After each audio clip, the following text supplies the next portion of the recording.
2026년 우리들은 한 사람 한 사람의 기도로 주님의 역사하심이 충만한 교회라는 표모를 가지고 시작을 했습니다.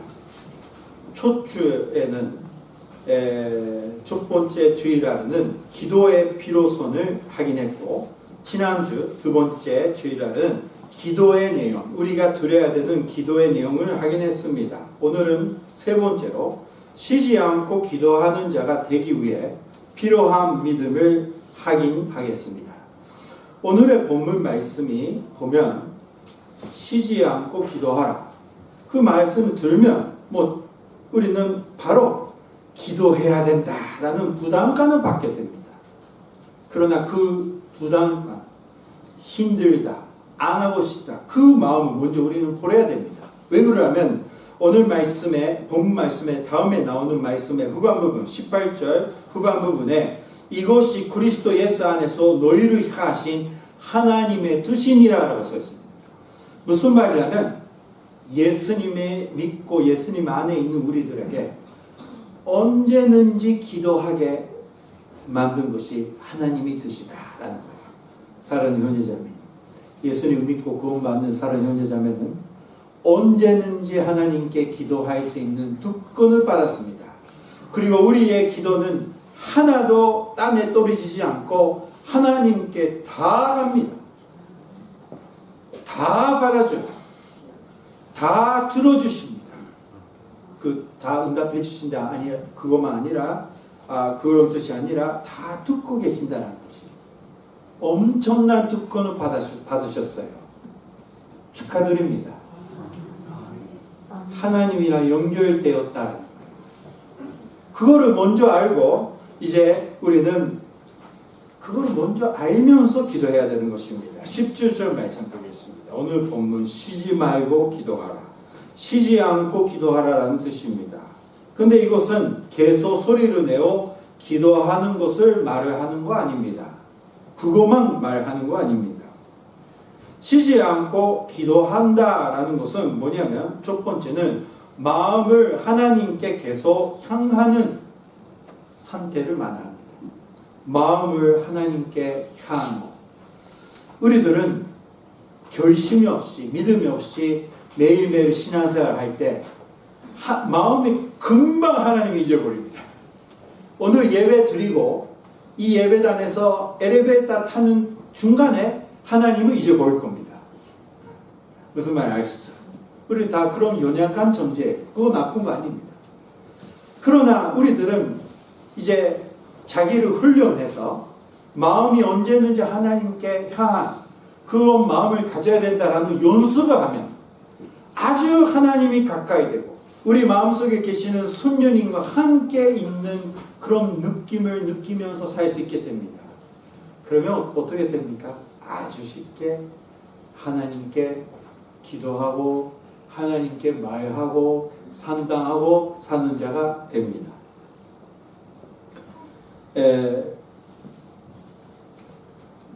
자, 우리가 왜 그렇게 하냐? 하나님을 신뢰하기 때문입니다. 두 번째, 쉬지 않고 기도한다는 것은 생활의 모든 것을 기도로 바꾸는 것입니다. 한국 가서 제가 재미있었던 것은 무서운 일이 생기면 그 여성분들이 다 뭐라고 하면요, 무서운 일이 팍 갑자기 생기면 뭐라고 합니까? 엄마라고 하죠. 엄마! 참 한국 사회를 잘 이해할 수 있는 주요한 내용이라고 생각합니다. 아빠라고 하는 사람이 없어요. 엄마가 가족 속에서 얼마나 힘이 있고 의지할 수 있는 그런 상대인지 이해할 수 있는 것이었습니다. 아까도 일본말로 얘기했지만 미국에 가면 영어를 하는데 가면 다 오 마이 갓, 오 마이 로드 그렇게 얘기합니다. 근데 그거는 진심으로 하나님께 대화를 하면서 사는 자가 무서운 일이 일어나니까 바로 my Lord, what should I do? 우리가 어떻게 해야 됩니까? 바로 나왔던 그 말에서 시작했다고 생각합니다. 근데 지금은 뭐 나쁘게 말하는 사람도 있으니까 우리는 그거를 오 마이 갓을 이제 안 하려고 노력하지만 그런 대화를 하는 거예요. 우리가 바로 하나님께 상의하는 것으로 뭐 상의해야 되는 것이 일어나면 바로 상의하는, 산당하는 거, 아름다운 것을 보면 좋은 일이 일어나면 바로 하나님께 감사하는 거, 그런 연습해야 됩니다. 그렇게 하면 우리는 새알의 모든 것이 기도로 바뀝니다. 마음속에. 사랑의 형제자매님, 감사하고 산당하고 뭐 어려운 일이 있으면 바로 대화하고 계십니까? 계속 그렇게 하면 우리는 하나님께 가까이 되고 계속해서 대화가 할 수 있게 되는 것입니다. 결단이 필요할 때는 어떻게 하면 좋을까요? 그렇게 대화를 하면서 가는 것입니다. 저는 전도할 때, 사람들이 전도할 때 뭐 이야기를 하는데 마음속에는 기도밖에 안 합니다. 선자님이 지금 이분의 마음속에 역사하세요. 주님 계속 기도만 하고 있어요. 대화를 하는데 계속 기도합니다. 대화를 하는 거죠. 하나님 아버지 도와주세요. 그랬다고 쉽지 않습니다. 그래도 계속 대화를 합니다. 사랑하는 형제자매도 그렇게 살아오셨죠. 2026년도는 더 많은 대화를 하시길 바랍니다. 바로 사람들이 이야기하는 것보다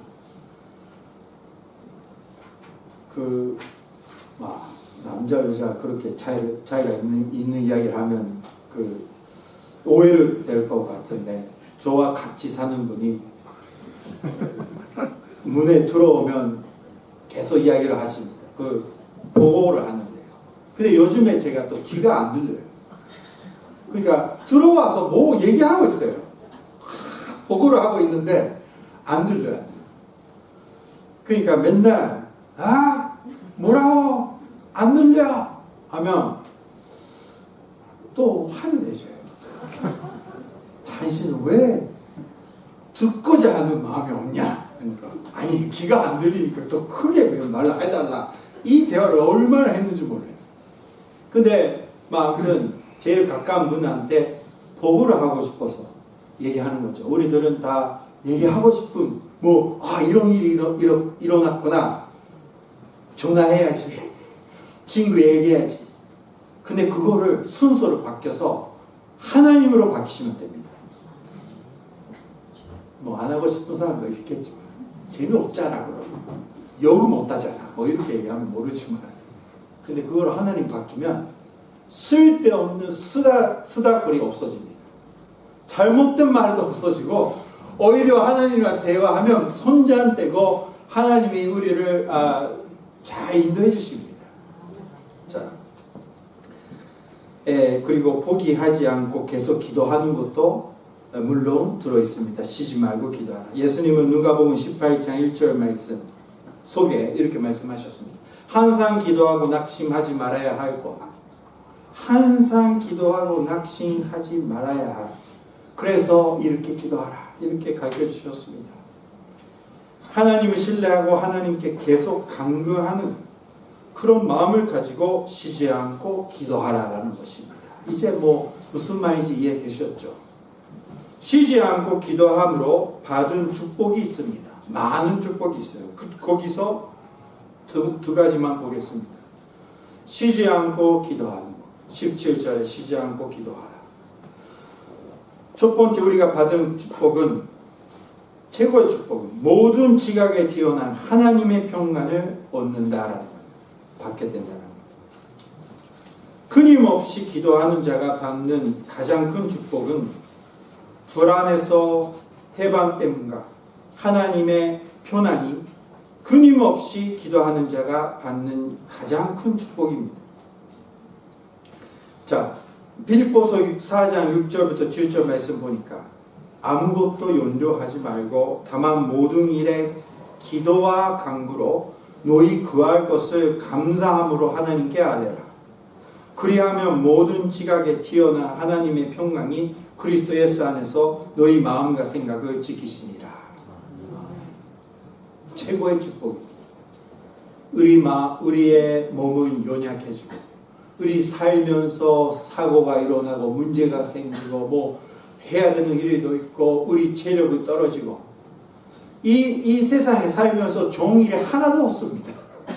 사실 그 속에서 그런 것이 일어나고 마음이 흔들고 걱정하고 그렇게 계속해서 우리는 살 수가 없는 것입니다. 그러나 하나님과 계속 대화를 하면 그때마다 모든 지각에 튀어난 하나님의 평강이 그리스도 예수 안에서 우리 마음과 생각을 지켜주신다라는 축복을 주십니다. 사랑하는 형제자매, 지금 필요한 것이 하늘에서 내려오는 평강입니다. 평강이에요. 다른 거 사랑하는 형제자매, 다른 방법이 없습니다. 세상에 없어요. 마음이 불안합니다. 마음이 안정되지 않습니다. 걱정됩니다.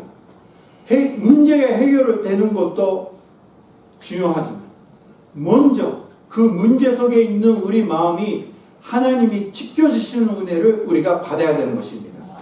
왜요?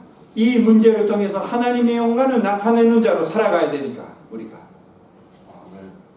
그것 때문에 우리는 하나님과 대화하면서 이 축복을 받아야 되는 것입니다. 두 번째 축복은 하나님의 인도하심과 지혜를 얻는다. 쉬지 않고 기도하라라고 하나님 말씀 우리에게 가르쳐 주셨습니다. 바울은 그렇게 고백을 했습니다. 그렇게 우리가 하나님과의 대화를 하고 우리의 마음에 하나님께 향한 상태가 되면 우리는 영성이 선장되고 영적으로 이해할 수 있는 자가 됩니다. 이것이 또 두 번째 큰 축복이라고 저는 생각합니다. 잠언 3장 5절부터 6절 말씀 보니까 이렇게 써 있습니다. 너는 마음을 다하여 여호와를 신뢰하고 내 명절을 의지하지 말라. 너는 본사의 그를 인정하라. 그리하면 내 길을 지도하시리라. 너는 본사의 그를 인정하라. 뭡니까? 항상 기도하라. 마음이 열어놓고 하나님과 대화하라. 이런 상태를 얘기하는 겁니다. 그러면 하나님이 우리의 길을 지도하십니다. 지도하십니다. 참 좋은 번역입니다. 가르쳐준다라는 것입니다. 뭐를 어떻게 해야 되는지, 뭐를 하면 안 되는지, 이것을 어떻게 해결을 해야 되는지, 우리 가족들이 뭐를 필요하는지 확실하게 알고 그거 위해서 기도하는 자가 됩니다. 우리는 영적으로 우리는 기도를 안 하면 죽어갑니다. 가족들이 영적으로 죽어가는 상대 봐도 포기를 합니다. 가족들이 영적으로 피로를 느끼면서도 노력을 안 합니다. 왜요? 하나님과의 대화를 안 하니까 하나님의 능력도 모르고 있기 때문입니다. 목사도 마찬가지입니다. 기도를 안 하면 목사의 생명이 없어집니다. 대화를 안 하면. 지도를 받아야 되는 것입니다. 자, 기도는 호흡에 비유됩니다. 호흡이 육체의 생명을 유지하듯이 기도는 하나님의 은혜 가운데 거하며 주어진 영적 생명을 유지하기 위해 필요한 것입니다. 다 알고 있죠. 그래서 2026년도는 열심히 연습하십니다. 마음속에서 무슨 일어나면 생각나면 첫 번째로 남편 아니라 친구 아니라 첫 번째로 하나님께 말씀드리는 거. 오늘부터 그 연습하고 하나님과 대화를 하면서 엄청난 축복과 생명 속에서 살아가시는 사랑하는 형제자매 되시길 주님의 이름으로 축원합니다. 기도하시겠습니다.